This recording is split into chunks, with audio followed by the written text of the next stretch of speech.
Hey Clashers, what are the strategies those top players in Legend League are using, especially after the update? That is the question we're going to answer in today's video, because there is this incredible graphic from COC Legend League from Twitter.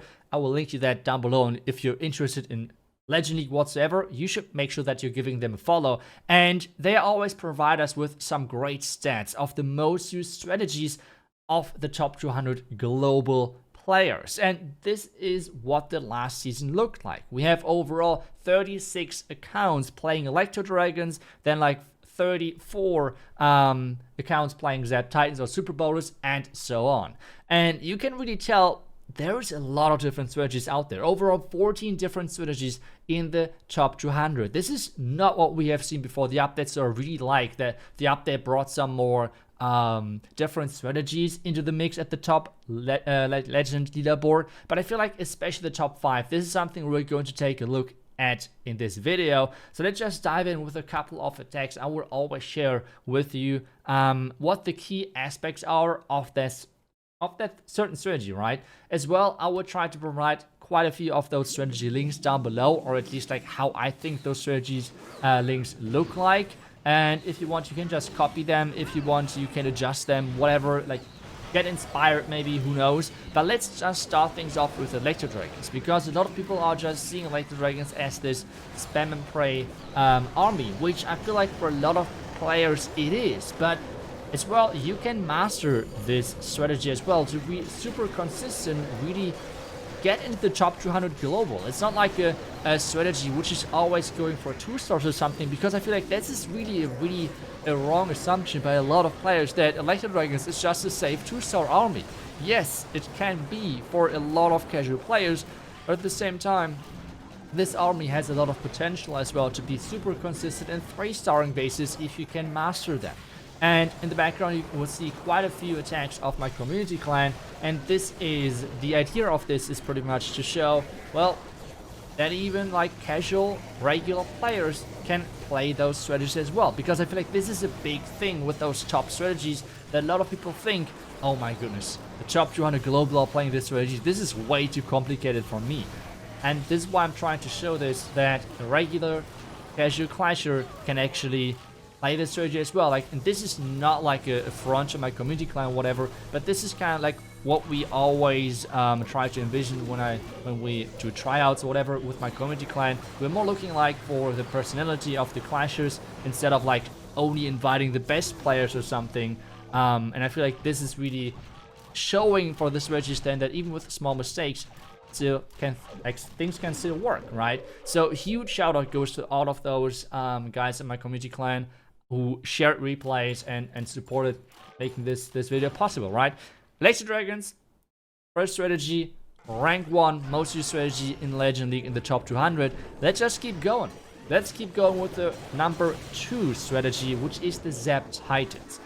I have to say though that I feel like with over the next couple of months, and I can repeat this video after the next seasons and tell you like what the difference is now in the most used strategies and how there were maybe changes, and some other strategies were maybe now used more, some less, maybe, who knows.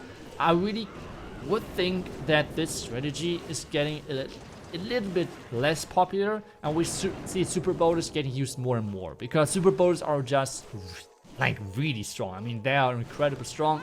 But this as well shows that Zap Titans is far from being dead, which a lot of people, including myself, kind of were expecting. Or not dead, I think dead is maybe the wrong word, but really more base dependent, because you cannot anymore lightning a scatter shot with those 6 lightnings. And this is the army composition you run.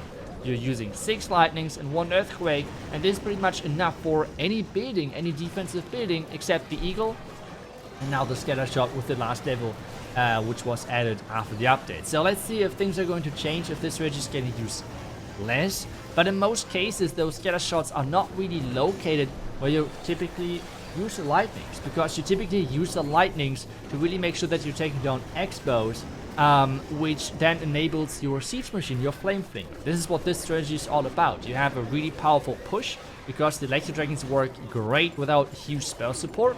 And then you have the Flame Flinger getting enabled from the Lightnings, because you do not have to worry about certain defenses anymore, which could possibly outrange us. This is the synergy which worked so well so far on Town Hall 15 for the strategy, and it's still doing exactly that after the update as well. So with that being said, this is still a really strong strategy. If you're looking for a good ground strategy which you can pick up, well, that's definitely the strategy for you right there, if you're interested in some nice lightning value and stuff like that.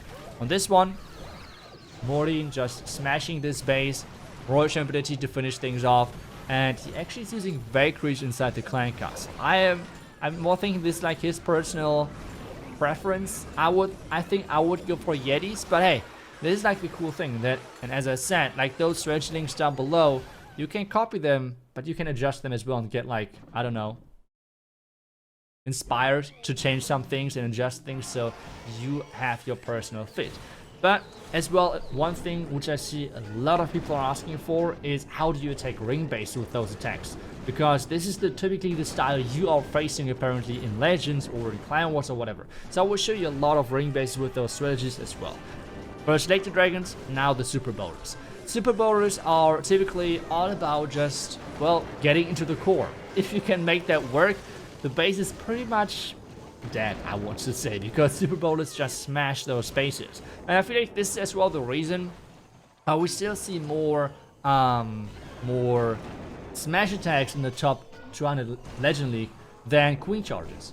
Because since the Blimp now is nerfed a little bit, we see a lot of return of anti-2-star bases and ring bases, because Super Archer Blimps are getting used less, because casual players are struggling a little bit with it, because now you actually need to think about where you can land and where you can't land, because it's now more risky to use, and this is giving them the chance for the ring bases to have a return. And this is just super annoying to attack with Queen Charges, especially with Rage Towers, because the Queen is just dying within seconds. And then having Hot Rise to save a 2-star, it feels really hard, or even Super Hot Rise or whatever. So Queen Charges are really, really hard versus those bases. And I feel like this is why smash attacks are just having such a good time. And as you can tell, like, this core just got completely obliterated. And the only thing he did for this to make this happen was first a Flame Flinger and a Warden Wall. And that was it. Otherwise, it was just like putting those troops into the middle. Obviously, nice spell placement. Otherwise, this base had no chance of fighting back whatsoever because of vulnerability. The Super Bowlers took down the channel before it was even visible after the Invisibility Tower was triggered. So you can tell Super Bowlers are incredible, especially versus those ring bases. And this is, I feel like, why we see so many smash attacks, because as I said, Queen Charges, they are not easy. If you're thinking about trying any of those strategies in this video, or like from the top 14 list we have seen earlier in this video, I would highly recommend, if you're like not into like month and month and month of practicing kinda, I'm not sure if you should really go for Queen Charges. Yes, we have gotten a new healer level, but oh boy, that was, I don't know, it was not that much of a boost, okay? So it was nice to have, but it wasn't the craziest boost of healing or something. But either way, ring base, now with Queen Charge Super Hawks. The approach is kind of the same as we have just seen with the Super Bowlers. But instead of having the Super Bowlers going for the core, you have your Queen Charge going there. And to get your Queen there, you're kind of starting at one of the corners, then walk into one direction, and you're using either a Blimp, your King, or the Flame Flinger to push your Queen inside the core of this base, because she is in most cases supposed to take down the Town Hall, right? And that's like the quick tricky thing, because Invisibility Towers are annoying, but what is super annoying are Rage Towers, because you will really struggle to keep your Queen up versus those Rage Towers in those